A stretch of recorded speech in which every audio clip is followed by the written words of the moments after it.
मेरे प्यारे दर्शकों, ऋषु ज्योतिष में आपका स्वागत है। दर्शकों, ऋषु ज्योतिष समय समय पर आपका मार्गदर्शन करता रहा है। आज की वीडियो में हम विचार करते हैं एक जातक की कुंडली में अखंड साम्राज्य योग कैसे बनता है। दर्शकों, जैसा कि आपको पता है कि ज्योतिष एक पुराना शास्त्र है, आदि युग का शास्त्र है।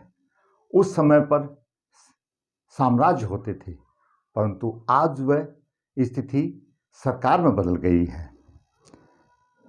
ज्योतिष देश काल परिस्थिति के अनुसार काम करता है।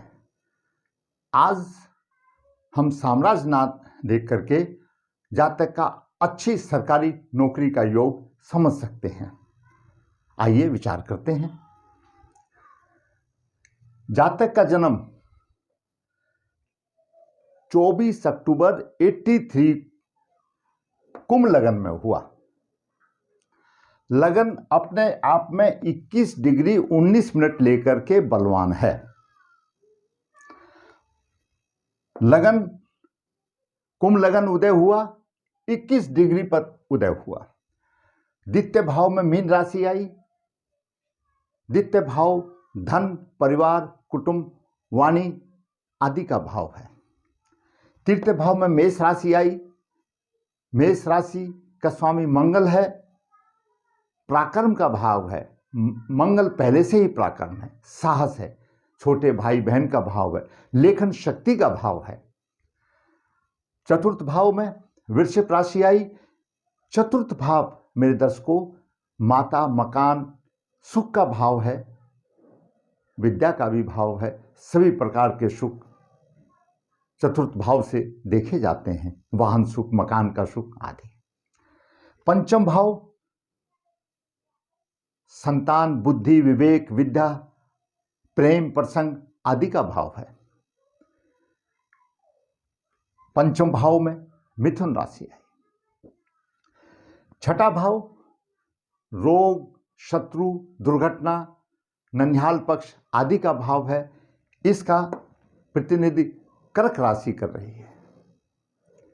सप्तम भाव भी बहुत महत्वपूर्ण भाव है। जीवन साथी का भाव है, पार्टनरशिप का भाव है, बहुत महत्वपूर्ण निभाता है अपने जीवन में। इसमें सिंह राशि आई। अष्टम भाव मृत्यु, कष्ट और गूढ़ ज्ञान का भाव है। पीएचडी का भाव हम इसी को कहते हैं। गूढ़ ज्ञान अष्टम भाव से मिलता है, दबा हुआ ज्ञान अष्टम भाव से मिलता है।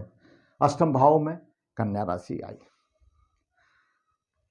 नवम भाव भाग्य भाव माना जाता है, धर्म भाव माना जाता है।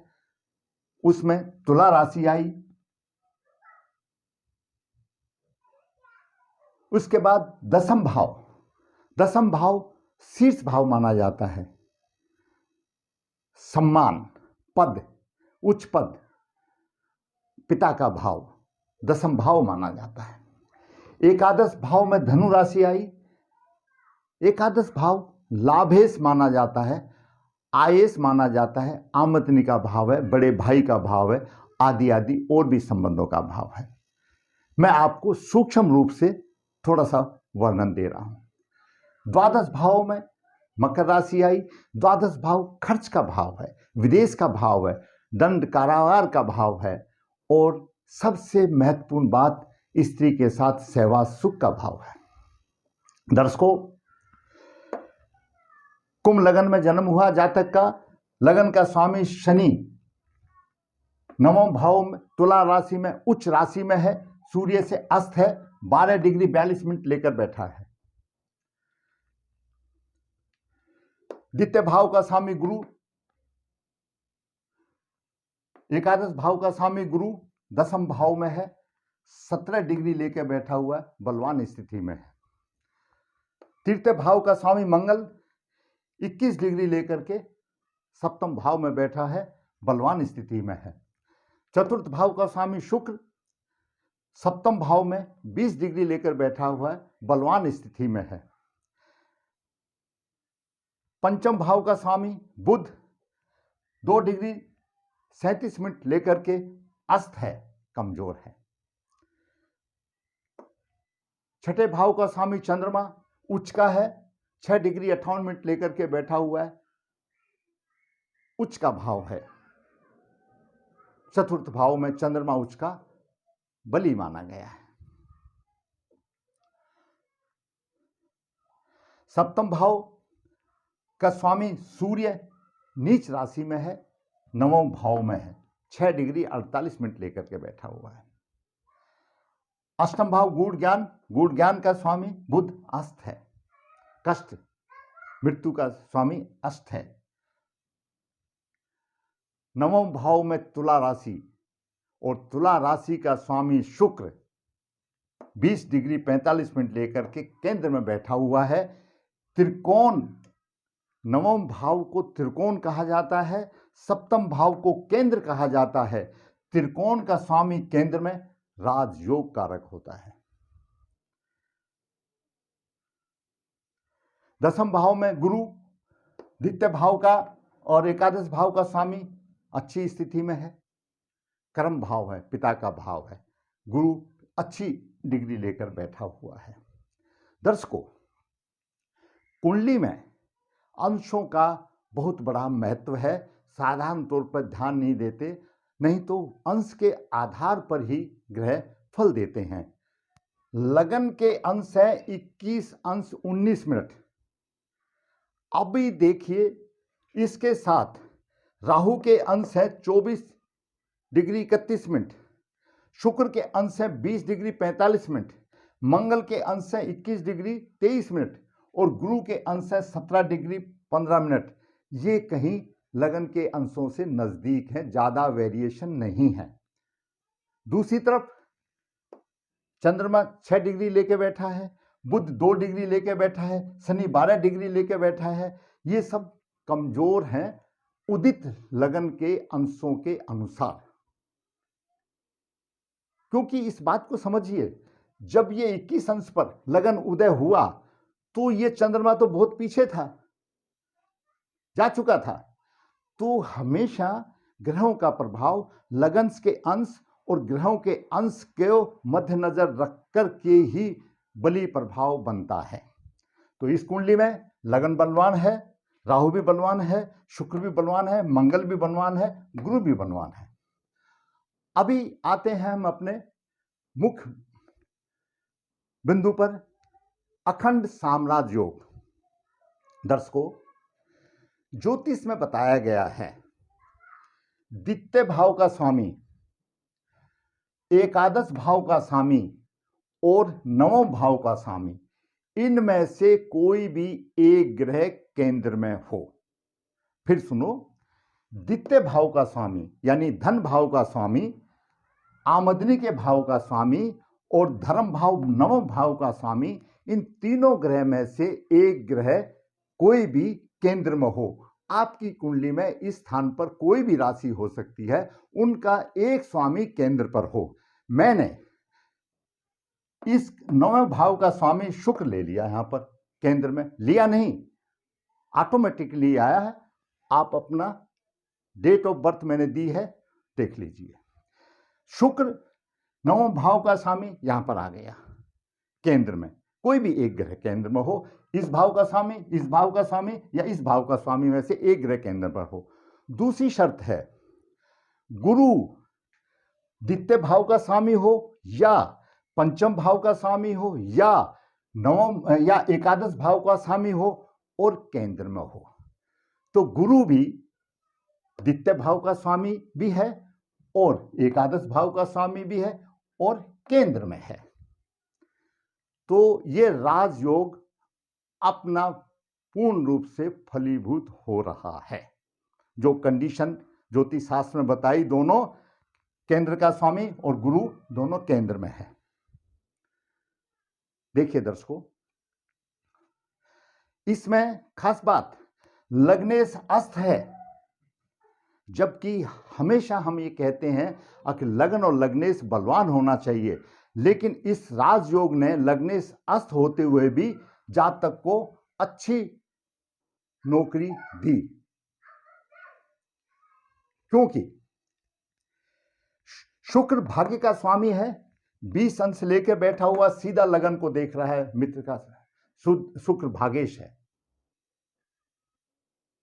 भाग्य भाव का स्वामी अगर लगन को देख रहा है और अंशों में बराबर है, 21-20 में कोई फर्क नहीं है, ऊंचा उठा रहा है। दूसरी तरफ कर्मेश मंगल है। मंगल तृतीय भाव का भी स्वामी है और केंद्र में है। जातक की लेखन शक्ति इतनी अच्छी कि उसने सीडीएस का एग्जाम क्लियर किया, सीडीएस कंबाइंड डिफेंस सर्विसेज का एग्जाम किया। और मंगल की चतुर्दृष्टि दसम भाव पर है, पूर्ण दृष्टि से देख रहा है। दसम भाव में गुरु तकरीबन है 17 डिग्री 21 डिग्री, 2-3-4 डिग्री का फर्क है, कोई बात नहीं, लेकिन मंगल वहां पर गुरु को देख रहा है। सीडीएस का एग्जाम क्लियर किया और एक कमीशन ऑफिसर्स के रूप में सेना में भर्ती हुआ। पूरी तरह से अखंड साम्राज्य योग सरकारी नौकरी का फलीभूत हो रहा है। दर्शकों, हम और आप मिल करके इस चीज में और सुधार करने की कोशिश कर सकते हैं ताकि जातक की और राह आसान हो जाए और ऊपर उठे। हमारा तो यही फर्ज है कि जातक और ऊपर उठे। पहली बात, लग्नेश अस्त है, जातक को लग्नेश का रत्न धारण करना चाहिए। दूसरी बात, दर्शकों, सूर्य ग्रह का राजा है, वो उसको अस्त कर रहा है। जातक को रोजाना सुबह उदय होते हुए सूर्य को अर्घ देना चाहिए। दर्शकों, अर्घ के बाद पर एक बात और आ गई जो मैं आपको समझा दूं। मैंने देखा है अपने जीवन में, कोई जातक 9 बजे अर्घ देता है, कोई 10 बजे देता है, कोई 12 बजे देता है। दर्शकों, सूर्य को अर्घ देना, सूर्य उदय के 1 घंटे के अंदर अंदर उसका इतना फायदा मिलता है कि बहुत अच्छा फायदा मिलता है, रोग भी दूर हो जाते हैं। कैसे? दर्शकों, जिस दिन आप मान लिया आज रविवार का दिन है और आज सूर्य उदय हो रहा है 6:15 पर, तो उस दिन 6:15 से 7:15 तक सूर्य की होरा होगी, सोमवार को चंद्र की होरा होगी, मंगलवार को मंगल की होरा होगी, बुधवार को बुध की होरा होगी, गुरुवार को गुरु की होरा होगी, शुक्रवार को शुक्र की होरा और शनिवार को शनि की होरा होगी। इस तरह से मेरा ये कहना है, मेरा अपने आप में ये मानना है कि अगर जो जातक सुबह सूर्य उदय के 1 घंटे के अंदर सूर्य को अर्घ देता है, वो सूर्य को तो लगता ही लगता है और उस दिन का जो ग्रह है उसको भी लगता है, उसको डबल फायदा होता है। तो जातक शनि का नग पहने, सूर्य उसको दबा रहा है, सूर्य को राम राम बोले। नॉर्मल लाइफ में भी हम ये ऐसा देखते हैं, जो तगड़ा आदमी है बोलते हैं भाई ये तगड़ा है, राम राम करके निकलो। तो सूर्य तगड़ा है, उसको दबा रहा है, उसको अर्घ दो, वो खुश हो जाएगा, छोड़ेगा। और नग पहनाओ। और जो कमजोर होता है उसको क्या करना है? दूध घी खिलाना। तो इसको नग पहनाना है शनि का। शनि बलवान हो जाएगा, अच्छी तरह से फलीभूत होगा। दूसरा, दर्शकों, अब कुंडली में देखोगे सारे ग्रह केंद्र और एक त्रिकोण में हैं।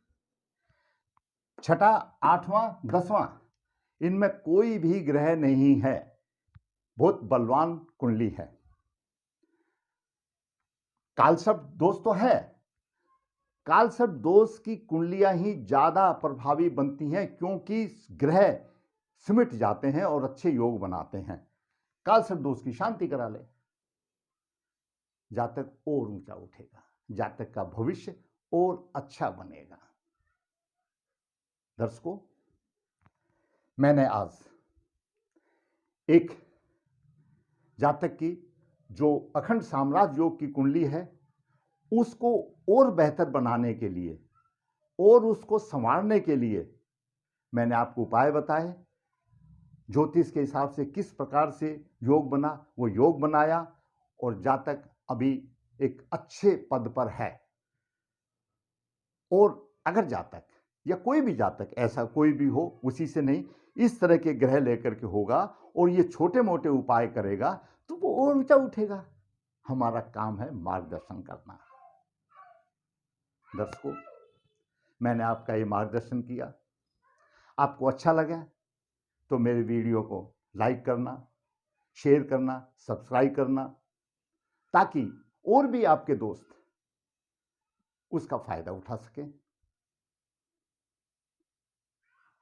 मेरा तो कहना यह है कि हम जो मार्गदर्शन आपका कराते हैं उसका अनुसरण करके अपनी राह को आसान करें। आप भी खुशी रहें और हम भी सुख रहें। धन्यवाद।